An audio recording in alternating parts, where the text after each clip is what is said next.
I do want to go into a couple of other topics. One regarding the Buddha that you mentioned in the book, stating that um, if you are in a period of suffering, don't worry because even if that period of suffering lasts a trillion years, in the eyes of infinity or in the perspective of infinity, that is still the blink of an eye.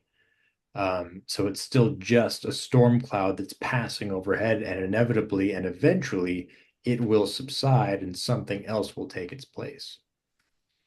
Yeah, it's not precisely don't worry. As I said, the sufferings of this life are significant and meaningful, but that is, I think, an important point.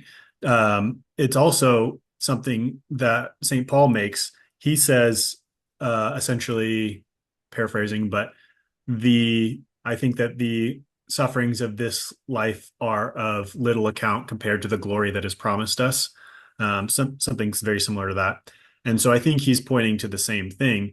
And again, it is somewhat of an abstract view, and that carries with it some issues. But fundamentally, the question is, and this is the beginning of what disturbed the Buddha and what led him on his quest, is if we're living an infinite life, whether it's reincarnation or just eternal continuation in a particular form or whatever it is, if we're living an infinite life, is we clearly experience some suffering, so suffering exists. Is suffering infinite or not? And that's really the one way to put the ultimate question.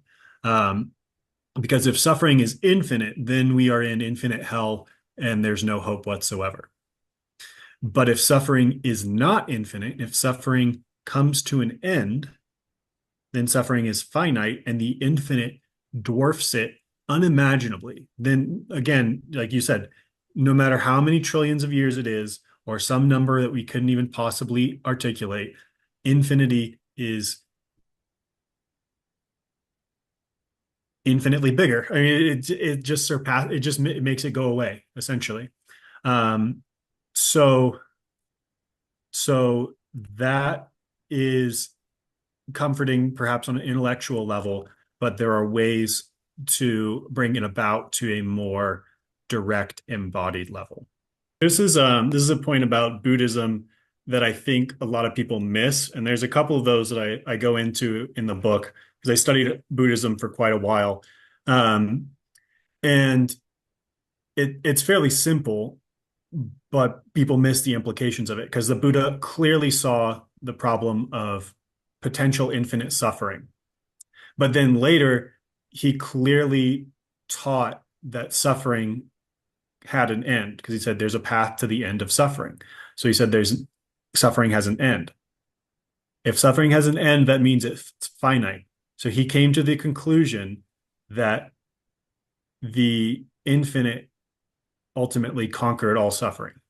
And so a lot later we'll talk about it, particularly Yuval Noah Harari, but a lot of people take Buddhism to be very bleak, very potentially even nihilistic, and talk about how it talks about lack of meaning. It's highly apophatic. It denies um, lasting substance. It basically says nothing that you can see is the infinite. It goes through the apophatic exercise, but it very clearly points to the fact of infinite goodness that conquers suffering. So, and it's very much there in those elementary parts of just life's potentially infinite suffering. That's what disturbed the Buddha. And then he claims to have found out that life is not infinite suffering, that suffering is finite. So that is hopeful and that is good news.